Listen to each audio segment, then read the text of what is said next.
नाशिक महानगरपालिकेची निवडणूक होऊन अवघे 2 दिवस उलटले नाहीत, तोच सिडकोमध्ये एका अपक्ष नगरसेवकावर स्थानिक नागरिकांनी रोष व्यक्त केलाय.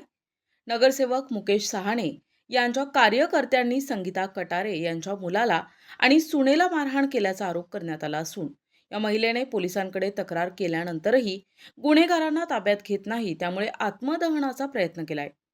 सिडको सारख्या वर्दळीच्या भागात संगीता कटारे यांनी अंगावर रॉकेल ओतून घेत स्वतःला पेटवून घेण्याचा प्रयत्न केलाय. या सर्व प्रकरणात नुकतेच अपक्ष निवडून आलेले मुकेश सहाणे यांच्या कार्यकर्त्यांनी हे कृत्य केल्याचं सांगण्यात आलंय. माझ्या सुनावर मुलावर रात्री अन्याय झालेला आहे.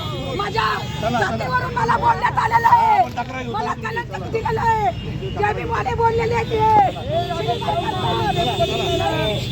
माझ्या सुनाला न्याय द्या याची दहशत वाढलेली आहे.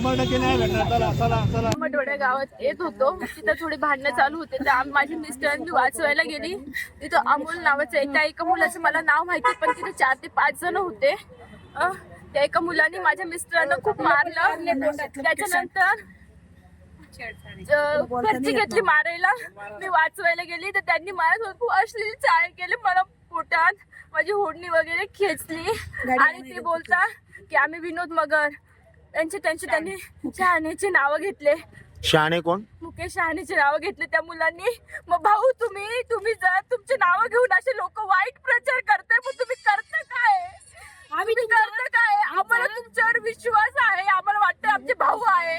तुम्ही अपक्ष म्हणून निवडून आले. भाऊ तुमचा एरिया नसताना तुम्हाला पाठिंबा दिलाय आम्ही. भाऊ तुमचा एरिया नसताना तुम्हाला पाठिंबा दिलाय का? ते एक आमचा विश्वासाचा माणूस फक्त मुकेश शहाणे भाऊ आमच्यासाठी होते. आणि जर महिलांसोबत जर अशी विसरत असेल जर ते महिलांचं काही, तर काय फायदा आहे? भाऊ तुम्ही दखल घ्या भाऊ. दिशा न्यूज ब्युरो, नाशिक.